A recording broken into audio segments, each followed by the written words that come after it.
कल की कथा में आपने ध्रुव उपाख्यान, अजामिल का उपाख्यान, श्री राम जी का अवतार, भोले बाबा की भी कथा और कन्हैया के भी दर्शन आपने किए। महाराज, पहले तो आप ये समझ लो कि ठाकुर जी इस पृथ्वी पर आते क्यों हैं, आने का मकसद क्या है। भगवान चाहे तो अपने स्वधाम से ही सारी लीलाओं को कर सकते हैं, कहीं भी जाने की आवश्यकता नहीं है। उनमें इतना ऐश्वर्य है, उनमें इतनी शक्ति है,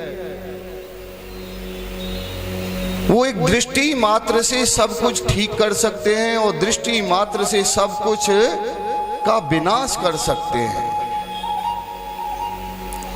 परमात्मा लीला करते हैं। परमात्मा अपने आप में आनंदित रहने वाली वस्तु है महाराज। वही अंश ब्रह्म ने हमारे और आपके अंदर भी डाला हुआ है। वही परमात्मा आपके और हमारे अंदर भी विराजमान है। लेकिन हम इस देह गेह के कारण उस ब्रह्म को भूले हुए बैठे हैं, उस परमात्मा को भूल गए हैं। जब जब होए धर्म की हानि, बाढ़ें असुर अमित अभिमानी, तब तब धर प्रभु विविध शरीरा, और यहाँ हरे हरि सज्जन की पीरा। केवल उदाहरण रूप में ठाकुर जी आते हैं। देखो, मैं भी मनुष्य बन करके और यहाँ पर इस मृत्यु लोक में भगवान को भी कष्ट उठाने पड़ते हैं। श्री राम जी राजा हुए, राजा के पुत्र हैं, लेकिन फिर भी श्री राम जी 14 वर्ष तक तापस वेश में, तापस वेश यानी कि तापस वेश कैसा है, केवल एक वल्कल वस्त्र पहन के रहते हैं, केवल एक, ऊपर से कुछ नहीं धारण करेंगे और नगर में जाएंगे नहीं, नगर में नहीं जाना है, केवल वनों में ही रहना है। अब आप समझ लो कि कितनी सर्दी पड़ती होगी, कैसी बरसात पड़ती होगी, कितनी गर्मी पड़ती होगी। भगवान श्री राम ने 14 वर्ष कैसे कैसे काटे होंगे। संकट किसी के जीवन में भी आ सकता है बंधुओं। संकट का सामना करना ही मानवता की धैर्यता है। कहते हैं ना कि राम वन गए तो राम वन गए, राम वन गए तो राम वन गए। राम अगर वन नहीं जाते तो राम जी की इतनी महत्ता शायद नहीं होती। इतनी राम जी की महत्ता को कोई नहीं जो है मोल देता। वो तो राम वन में गए ना, और अकेले ही गए, और वहां अकेले ही उन्होंने सब कुछ क्रिया की। इतनी बड़ी लंका का राजा, उससे युद्ध हुआ, समुद्र पार किया, कितने कितने राक्षस आए, खरदूषण 14,000 राक्षसों को लेकर के आया, शूर्पणखा की नाक काटी, ऐसे ऐसे जो है कष्ट सहन किए राम जी ने। तो राम जी की महत्ता है। नहीं, भगवान के अवतार तो और 24 हुए हैं ना। औरों में किसी पृथु अवतार में भगवान ने जो है केवल राजभोग किया, तो आप जानते भी नहीं है पृथु है कौन। केवल भगवान ने राजभोग किया था, राज किया था। 36,000 वर्ष तक पृथु जी ने राज किया था। पृथ्वी जब कुछ नहीं देती थी तो पृथ्वी से दोहन करके जो है अन्न उगाया था उन्होंने। यज्ञ पे यज्ञ करते थे भगवान स्वयं। भगवान को भी यज्ञ करनी पड़ती है। पृथु जी को कोई नहीं जानता, लेकिन राम जी ने उदाहरण पेश किया है ऐसा। संकट किसी के भी जीवन में आ सकता है, और जो संकटों से सामना करेगा ना, उसी का नाम होगा, वही तरक्की कर सकता है। संकटों से घबरा गया तो वो तरक्की करने वाला है ही नहीं, तरक्की उसमें होनी ही नहीं है महाराज। भगवान श्री कृष्ण के जीवन में देख लो आप, भगवान श्री कृष्ण का जन्म कहाँ हुआ? जेल में। इस माता ने जन्म दिया, दूसरी माता के यहाँ रहे। 11 वर्ष की हुए, 11 वर्ष तक पता नहीं कितने पूतना, तृणासुर, अघासुर, बकासुर, धैनकासुर, व्योमासुर, कितने राक्षस आए महाराज। पूरे ब्रज में आग लग गई, पूरी अग्नि का पान कर गए, कालिए नाग को मार दिया, कितने कितने काम नहीं किए उन्होंने केवल 11 वर्ष तक की अवस्था में ही। भगवान ने, भगवान के जीवन में कितने संकट नहीं आए, लेकिन भगवान ने कभी ना कोई हथियार उठाया, ना भगवान ने कभी, आपने सुना होगा कि भगवान किसी से लड़े। केवल अपनी एक मुस्कान से, केवल अपनी बातों से, केवल अपने सामने आने से सभी राक्षसों को मार दिया महाराज। सारे राक्षसों को मार दिया भगवान ने। फिर उसके बाद भी नहीं, उसके बाद भी सुख नहीं है। कंस आ गया महाराज, अब कंस को मारो। कंस मार दिया, कालियवन आ गया, कालियवन मारा, द्वारका पहुंच गए। जरासंध के, जरासंध कथा आनी है 6वें दिन की, द्वारका में पहुंच गए। वहां भी नहीं शिशुपाल दंतवक्र किसी ने जो है भगवान को शांति से बैठने दिया। और अंत काल में भी अपने ही यदुवंशी, भगवान के ही पैदा हुए यदुवंशी, और भगवान के ही सामने सब कट कट करके मर गए। सब मर गए भगवान के सामने ही। सोने की द्वारका जो थी वो समुद्र में डूब गई, लेकिन भगवान के आनंद का नाश नहीं हुआ। भगवान के आनंद का नाश नहीं हुआ। ब्रह्म स्वयं आनंद है महाराज। वो संसार में आनंद थोड़ी ढूंढते हैं। संसार में आनंद तो हम ढूंढते हैं। हम अज्ञानी जीव है ना, हम अज्ञानी जीव धन में, संपत्ति में, नारी में, इनमें, उनमें, वाहन में, इन सब चीजों में जो है ना आनंद ढूंढते हैं। जबकि आनंद तो अंदर का विषय है। आनंद तो अपने अंदर खोजा जाता है, अपने हृदय को मनोमंथन किया जाता है। उससे निकलने वाला जो आनंद है, सच्चा आनंद तो वो है। बाहर का आनंद थोड़ी है। बाहर तुम सुख कर सकते हो, त्वचा को सुख दे सकते हो, लेकिन वो सुख भी ज्यादा दिन का नहीं है। अभी शरीर में कोई बीमारी लग जाए, कोई भयानक दर्द होने लग जाए, तो उस सुख का क्या करेंगे? आपके पास में कितना भी पैसा है, कितना भी सुंदर सब कुछ है, लेकिन कुछ नहीं हो पाएगा उस पैसे का। उस पैसे का कुछ नहीं कर पाएंगे। ब्रह्म को अंदर खोजो, ब्रह्म हमारे अंदर बैठा हुआ है। कहते हैं ना कि कस्तूरी तिल कुंडल वसे और मृग ढूंढे बन माहे। कवियों ने कहा है कस्तूरी अपने अंदर बसी हुई है, ब्रह्म हमारे अंदर ही बैठा हुआ है। हम दर दर भटक रहे हैं उसको ढूंढने के लिए। हिरण्याकश्यपु की कथा में आया था। हिरण्याकश्यपु जब तपस्या करके आ गया था ना, तो हिरण्याकश्यपु ने क्या किया कि मैं विष्णु को नहीं छोड़ूंगा। विष्णु ने मेरे भाई को मारा, हिरण्याक्ष को, इसलिए मैं विष्णु को नहीं छोड़ूंगा। और तपस्या भी ऐसी की कि मैं किसी से मरूं ही नहीं, किसी से मरूं ही नहीं। बैकुंठ में पहुंच गया। अब भगवान भी उधर उधर होने लग गए, छुपने लग गए। सारे देवता भाग गए, गुफाओं में छुप गए कि हिरण्याकश्यपु मार देगा, अब छोड़ेगा नहीं। तपस्या किया हुआ है, वर प्राप्त है, अब छोड़ने वाला नहीं है।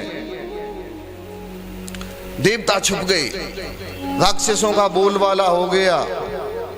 यज्ञ जप तप अनुष्ठान सब बंद करा दिए थे हिरण्याकश्यपु ने। अब भगवान को ढूंढ रहा है वो, भगवान को। भगवान ने क्या किया? सूक्ष्म रूप लेकर के ना, छोटा रूप लेकर के, और हिरण्याकश्यपु के अंदर ही प्रविष्ट हो गए। एक मच्छर जैसा रूप लेकर के, और भगवान उसी के अंदर प्रविष्ट हो गए। अब वो ढूंढे कि भगवान कहाँ है, भगवान कहाँ है, भगवान कहाँ है। भगवान कहीं नहीं मिले। तो हिरण्याकश्यपु समझ गया कि भगवान ने, मैंने जितने भी देवता मारे ना, उसमें विष्णु भी मर गया होगा, क्योंकि कहीं मिला ही नहीं। विष्णु भी मर गया होगा। जब वो शांत बैठ गया अपने राज सिंहासन पर, तो भगवान निकल के आ गए और अपने वैकुंठ में रहने लग गए। भगवान तो अपने अंदर बैठा हुआ है। अपने आप से पूछो ना, दूसरे से पूछने जाते क्या हो। धर्म की हानि होने लग गई थी महाराज। उग्रसेन राजा थे मथुरा के, बहुत प्रतापी राजा थे, धर्मात्मा भी थे। उग्रसेन महाराज धर्मात्मा भी थे। उनकी पत्नी ये कश्मीर देश की थी, कई देश बोलते थे पहले इसको, कश्मीर देश की। और दोनों का आपस में प्रेम के द्वारा और विवाह हुआ था। और उग्रसेन जी महाराज अपनी पत्नी से इतना प्रेम करते थे, इतना प्रेम करते थे, बहुत प्रेम करते थे। और उनकी पत्नी भार्या भी उग्रसेन जी को बहुत प्रेम करती थी। दोनों मथुरा में रहते थे, मथुरा के राजा थे। बहुत समय हो गया रहते रहते पति पत्नी को संतान हुई नहीं थी।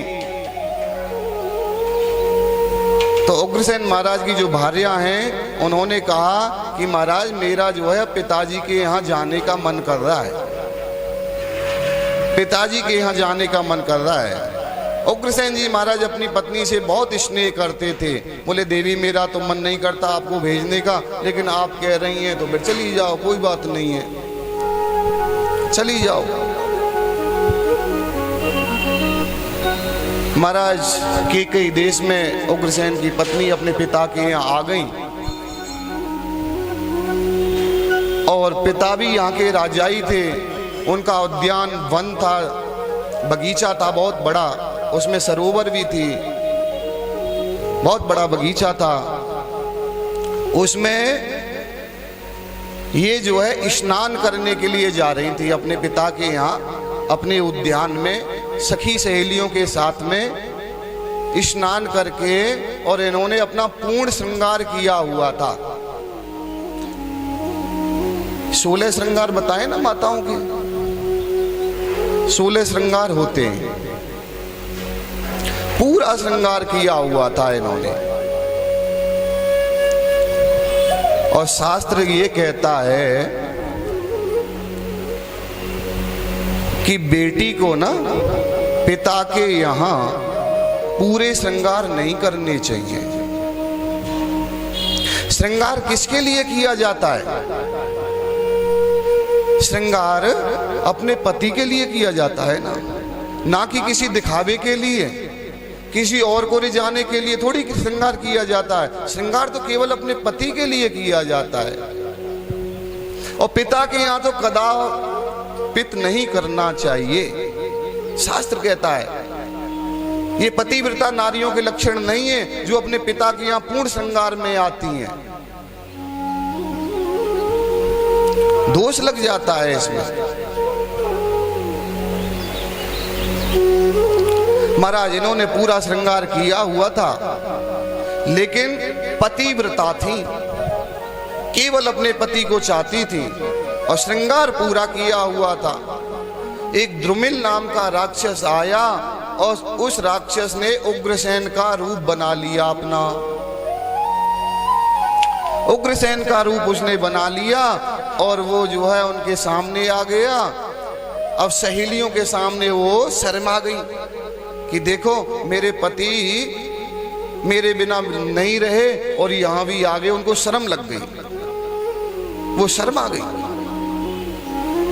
सहेलियों से कहा कि तुम जाओ, अब मैं यहां इनसे बातचीत करूंगी, रहूंगी। ऐसा विचार आया, वो चली गई। तो द्रुमिल नाम के राक्षस से तो भागवत जी में यही लिखा हुआ है कि कंस का बीज रोपण हुआ था। कहीं कहीं संतों का मत ये है कि वो पहले से ही गर्भवती थी, तो दुर्मिल नाम का जो राक्षस था वो उनके पास में आ गया, तो उसकी छाया पड़ने से वो कंस बना, अत्याचारी बना, दुराचारी बना। लेकिन भागवत जी में ये लिखा हुआ है कि वो उग्रसेन बन करके आया था उनके उद्यान में और दोनों का मेल मिलाप वहां हुआ था।